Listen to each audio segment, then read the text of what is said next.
Hello student, आज की इस वीडियो में क्लास 9th भारतीय भवन चैप्टर नंबर 3 बायोलॉजी का है, जिसमें हम लोग जीवों में विविधता इस चैप्टर के अति लघुतरीय प्रश्नों का उत्तर आज की इस वीडियो में करने वाले हैं। बाकी चैप्टर 1 और चैप्टर 2 का हमने करा दिया है अति लघुतरीय, जो आपको इस वीडियो के डिस्क्रिप्शन में उसका लिंक मिल जाएगा, या आप आई बटन पे जाकर के यहाँ से एक्सेस कर सकते हैं उन वीडियो को जो हमने चैप्टर 1 और चैप्टर 2 को डाला है। तो आप लोग बने रहिएगा। आप लोगों को कोई भी डाउट होता है तो कमेंट सेक्शन के माध्यम से पूछ सकते हैं। वैसे सवाल जो आपके मन में चल रहा है और आप उसका उत्तर नहीं कर पा रहे हैं, तो आप लोग कमेंट सेक्शन के माध्यम से हमसे जुड़ सकते हैं, उससे पूछ सकते हैं।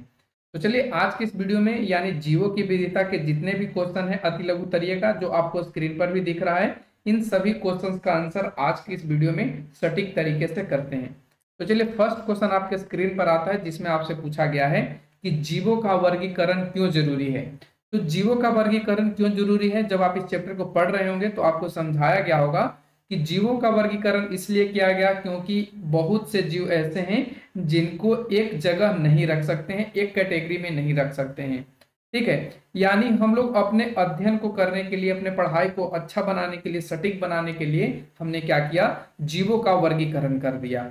ठीक है, तो आपको उत्तर कैसे लिखना है, आपको ऐसे लिखना है उत्तर कि जीवों की विविधता के अध्ययन को सहज करने हेतु जीवों का वर्गीकरण क्या है, जरूरी है। आपको इतना ही लिखना है क्योंकि ये आपका अति लघुतरीय प्रश्न है। ठीक है, अति लघुतरीय को कम से कम शब्दों में देना होता है, तो हमने यहाँ पे इतना ही लिखा है कि जीवों की विविधता के अध्ययन को सहज करने हेतु जीवों का वर्गीकरण जरूरी है।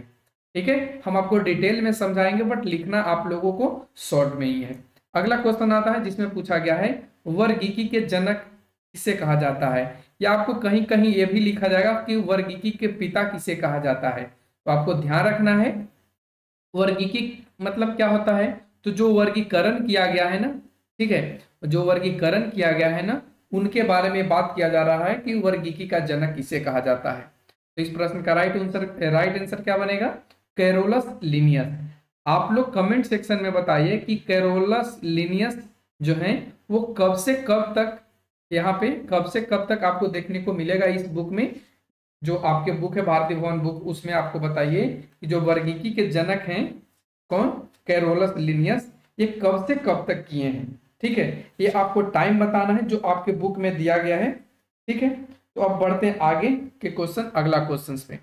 अगला क्वेश्चन आता है कि किन आधारों पर जीवों को विभिन्न समूहों में रखा जाता है। यानी कहने का मतलब जीव के बहुत सारे समूह आप देखे होंगे इस चैप्टर में जब पढ़ रहे होंगे, जैसे आर्थ्रोपोडा हो गया, प्रोटिस्टा हो गया, मोनेरा हो गया, जगत फंजाई। तो ये सभी जो हैं, तो इन सभी में जो अलग अलग जीवों को रखा गया, ये किन आधार पर रखा गया, ये क्वेश्चन आपसे पूछा है। तो हम इसमें लिखेंगे उत्तर में कि जीवों के आपसी समानताओं, यानी कहने का मतलब अगर हम मोनेरा में रख रहे हैं तो मोनेरा में वैसे जीव को रखेंगे जो मान लीजिए 1 2 3 ये 4 जीव है, तो चारों के गुण आपस में मिलते हों तभी हम इसको मोनेरा जगत में रखेंगे। ठीक है, अन्यथा इसको मोनेरा जगत में नहीं रखा जाएगा। तो यहाँ पे हमने लिखा है कि जीवों के आपसी समानताओं एवं विषमताओं के आधार पर जीवों को विभिन्न समूहों में रखा जाता है। तो उम्मीद करते हैं आपको समझ में आया होगा, क्योंकि हमने यहाँ एग्जाम्पल लेकर के भी समझाया है। अब बढ़ते हैं आगे के क्वेश्चन। अगला जो क्वेश्चन है उसमें पूछा गया है आदिम जीव किसे कहा जाता है या किसे कहते हैं। देखिए, आदिम जीव वे जीव होते थे ना जो आज से बहुत समय पहले, यानी जीव पर पृथ्वी पर वो जीव के रूप में पहली बार आए, उनमें कोई अलग परिवर्तन नहीं पाया गया। तो ऐसे जीव को हम आदिम जीव के नाम से जानते हैं। उत्तर में आपको कैसे लिखना है, देखिए हमने उत्तर में ऐसे लिखा है, वैसा जीव जो शुरू में धरती पर अवतरित हुए यानी जन्म लिए, ठीक है, वे आदिम जीव कहलाए। यानी शुरू में, यानी पहली बार जो जीव जन्म लिए उसको आदिम जीव कहा गया, क्योंकि उनमें आज के तरह माइंड नहीं था। उनमें आज के तरह ये जो आप देख रहे हैं इलेक्ट्रॉनिक्स चीजें, ये जो आप देख रहे हैं आपके पास ये सारी व्यवस्थाएं, ये उन लोगों के पास नहीं था, और नहीं उनके पास इन सभी चीजों की जानकारी थी, इसलिए उन्हें आदिम जीव के नाम से जाना गया है। अगला क्वेश्चन इसी में पूछा है कि अपेक्षाकृत उन्नत जीव को क्या कहते हैं। तो देखिए, उन्नत जीव कहने का मतलब आज के जीव, जिसको हम आधुनिक जीव भी कह सकते हैं। तो आधुनिक जीव में आप देख पा रहे हैं सभी लोग टैलेंटेड हो रहे हैं, यहाँ तक कि जो जन्म ले रहा है बच्चा शुरू से ही मोबाइल का यूज कर रहा है। तो इन चीजों को देखते हुए आज के जो जीव है उसको उन्नत जीव कहा गया है। तो चलिए इसका उत्तर आपको ऐसे लिख लेना है, विकसित या आधुनिक जीव को उन्नत जीव कहते हैं। इसको कहते हैं विकसित या आधुनिक जीव को। अगला क्वेश्चन आता है जिसमें पूछा गया है मोनेरा को किस आधार पर अलग किया गया है। तो देखिए मोनेरा को किस आधार पर इसको अलग किया गया है, तो उत्तर में आपको लिखना है कोशिकीय संगठन, कोशिका भित्ति, केंद्रक, पोषण रीति के आधार पर मोनेरा को अलग किया गया है। अब मोनेरा के एक आध जीव का नाम आप बता दीजिए फटाफट से कमेंट में कि मोनेरा में किस किस जीव को रखा गया है। फटाफट से कमेंट सेक्शन में टाइप कीजिए कि मोनेरा जगत में किसे रखा गया है। अब बढ़ते हैं आगे के क्वेश्चन। अगला जो क्वेश्चन आता है उसमें पूछा गया कि प्रोटिस्टा के 2 उदाहरण लिखें। अब सबसे पहले आप लोगों को पता होना चाहिए कि प्रोटिस्टा है क्या। तो आप सभी को पता होगा कि एक व्यक्ति आए थे जिसका नाम था आर हिटेकर। ठीक है, आर हिटेकर ने क्या किया है कि इन्होंने 5 जगत में वर्गीकरण किया है जीवों को, जिसमें एक तो आपका मोनेरा जीव हो गया, सेकेंड आपका जगत प्रोटिस्टा हो गया, फिर फंजाई हो गया, फिर उसका प्लांटी, और उसके बाद आपको देखने को मिलेगा एनिमेलिया। तो ये वही प्रोटिस्टा है जो आर हिटेकर के द्वारा इसको डिवाइड किया गया है। तो आप बताइए कि आर हिटेकर के 2 उदाहरण कौन कौन से लेंगे। तो देखिए आर हिटेकर में क्या होता है, प्रकाश संश्लेषी यानी स्वपोषी और कुछ परपोषी जीव भी होते हैं। तो आप स्वपोषी में कौन से नाम बताएंगे, जैसे कि आपका यहाँ पे हो जाएगा डायटम और यूग्लिना। तो इस तरीके से आपको यहाँ पे उदाहरण देना था प्रोटिस्टा के, और आपको पता भी होना चाहिए कि इसमें कैसे जीव होते हैं। तो ये स्वपोषी जीव और परपोषी जीव होते हैं, दोनों प्रकार के। और इन दोनों के बारे में आप जानते हो कि स्वपोषी वो जीव होता है जो अपना भोजन स्वयं संश्लेषित करता है या बनाता है, और परपोषी वो ऐसा जीव होता है जो अपना भोजन के लिए दूसरे चीजों पर या अन्य जीव जंतु पर, पेड़ पौधों पर आश्रित रहता है। तो ये भी आपका क्वेश्चन क्लियर हो गया, क्वेश्चन का आंसर। अब आते हैं क्वेश्चन नंबर 8 पे। देखिए क्वेश्चन नंबर 8 में कहा गया है कि शैवाल को किस विभाग में रखा गया है, यानी शैवाल को किस भाग में रखा गया है, ये क्वेश्चन आपसे पूछा गया है। तो इस प्रश्न का क्या राइट आंसर होगा, थैलोफाइटा। यानी जो शैवाल है उसको कहाँ रखा गया है, थैलोफाइटा में। अब थैलोफाइटा के बारे में थोड़ा सा अगर हम आपको बताना चाहें तो इसमें क्या होता है, इसमें संवहनीय तंत्र नहीं पाया जाता है। थैलोफाइटा विभाग के जो भी पेड़ पौधे होंगे या जो भी जीव होगा उसमें क्या होगा, संवहन के कोई तंत्र नहीं पाया जाएगा। और सबसे पहले तो आप लोगों को ये पता होना चाहिए कि जो थैलोफाइटा है ये आपका पेड़ पौधों से रिलेटेड है, यानी कह सकते हैं पादप पादप जंतुओं से रिलेटेड है, ये मनुष्य से रिलेटेड नहीं है। ठीक है, तो थैलोफाइटा में कौन सा आ जाएगा, शैवाल। और शैवाल आप लोग जानते भी हैं कि कुछ शैवाल स्वपोषी होते हैं और कुछ जो है वो किसी दूसरे चीज पर निर्भर रहते हैं, जैसे कि आप जानते होंगे हरे शैवाल। तो ये सभी चीज आपको इस चैप्टर में पढ़ाया गया होगा अच्छे से, तो आप यहाँ पे उत्तर सही से कर पा रहे होंगे। अगला क्वेश्चन आ रहा है जिसमें पूछा है कि शैवाल तथा कवक के बीच सहजीवी संबंध का एक उदाहरण दे। यानी शैवाल और कवक दोनों मिलकर के एक सहजीवी जीव का निर्माण करता है, वो कौन सा जीव है। तो उसको हम क्या बोलेंगे, लाइकेन। इसका उत्तर क्या बनेगा, लाइकेन। तो आप यहाँ पे इसका लाइकेन लिख लेंगे। अगला क्वेश्चन आता है जिसमें पूछा गया है कि बायोफ्राइटा की एक विशेषता बताएं। तो बायोफ्राइटा की यहाँ पे आप 2-3 को भी विशेषता बता सकते हैं कि जो बायोफाइटा है इसमें कौन कौन सी विशेषता है। सबसे पहले तो इसके जो पौधे होते हैं वो हरे और छोटे होते, छोटे छोटे इसमें पत्ते पाए जाते हैं। साथ में इसमें संवहन ऊतक यानी कि जाइलम और जो फ्लोएम है, जाइलम और फ्लोएम इसमें वो उपस्थित नहीं होता है। और आप लोगों को पता है कि जाइलम और जो फ्लोएम है वो काम क्या करता है। ठीक है, तो ये इसमें बायोफ्राइटा के जो जीव जंतु रहेंगे इसमें ये नहीं पाए जाएंगे। फिर आप इसको बता सकते हैं कि ये जो बायोफ्राइटा के जो पौधे हैं वो आपको देखने को मिलेगा कि कौन से जगह पे, नम क्षेत्र पे, यानी जहाँ पे पानी हो हल्का हल्का और वहाँ पे छायादार हो, तो ऐसे जगह पे पौधे क्या होते हैं, उगते हैं। जैसे कि आप एग्जाम्पल में समझ सकते हैं कि मॉस के हो गया, मार्केसिया हो गया, फिर रिक्सिया हो गया, ये सभी इनकी पौधे के नाम हैं। तो आपको यहाँ पे हमने डिटेल में समझाया, लेकिन आपको लिखना क्या है, तो इस तरीके से आप लिख दीजिए कि बायोफ्राइटा विभाग के पौधे भूमि पर नम एवं छायादार स्थानों पर उगते हैं। कंप्लीट हो गया यहाँ पे।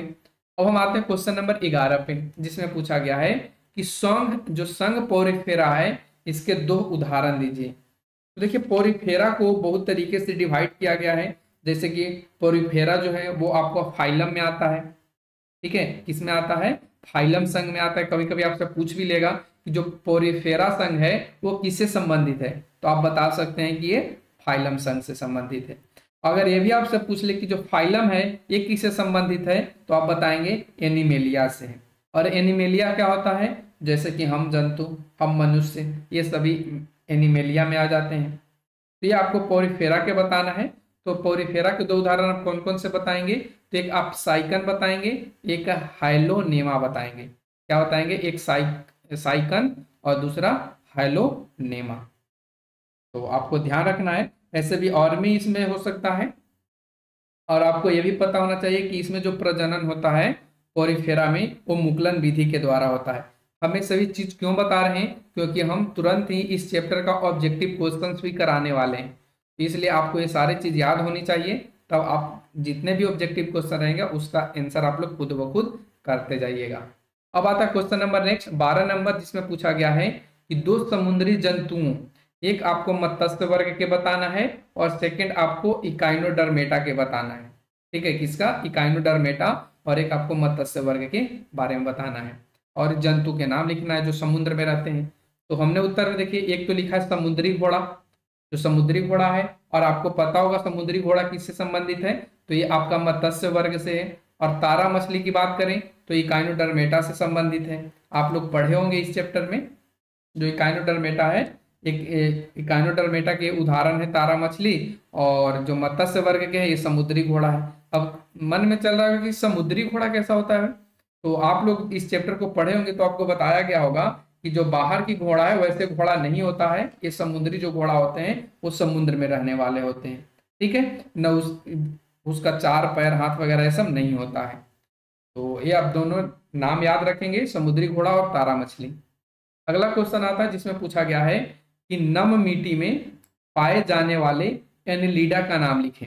नम मिट्टी मतलब गीला मिट्टी में जो पाए जाने वाले एनिलीडा ग्रुप के जो मेंबर हैं या उस संघ के जो जीव हैं उसके बारे में बताना है कि बताइए एनिलीडा में कौन है जो नम मिट्टी मतलब गीली मिट्टी में पाए जाते हैं।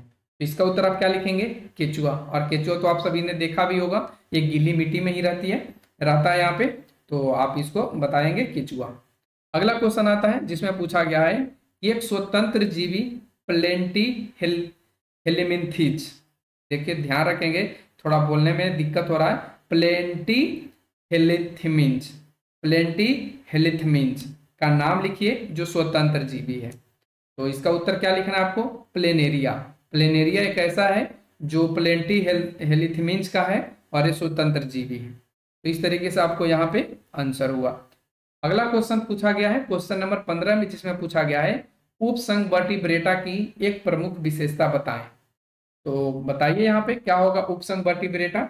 हमने लिखा है कि जो वर्टिब्रेटा उपसंघ की जंतु है उसके सिर पर विशेष प्रकार के जोड़े संवेदी अंग। अब संवेदी अंग के मतलब जिसमें संवेदना होता है, संवेदना के मतलब जैसे उसको कोई चीज टच करे छुए तो उसको पता चले कि हमको कोई टच कर रहा है, छू रहा है। जैसे हमने यहाँ पे लिखा है जिसे जंतु को देखने, सुनने और सूंघने जैसे कार्य करता है, ये जो संवेदी अंग होता है।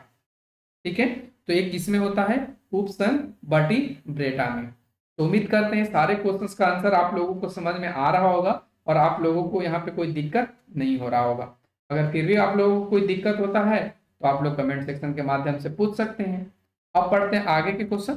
आगे का क्वेश्चन है जो आज का ये आखिरी शायद क्वेश्चन है, इसके बाद शायद कोई क्वेश्चन नहीं है। ठीक है, तो पूछा गया है इस संघ कार्य डेटा की एक विशेषता का उल्लेख करें। तो संघ कार्य डेटा की विशेषता क्या है, तो उत्तर में आपको लिखना है इस तरीके से कि इस संघ के जो जंतु होते हैं जल और स्थल दोनों में पाए जाते हैं, और जल और स्थल जो दोनों में पाए जाते हैं उसको उभयचर भी कहा जाएगा।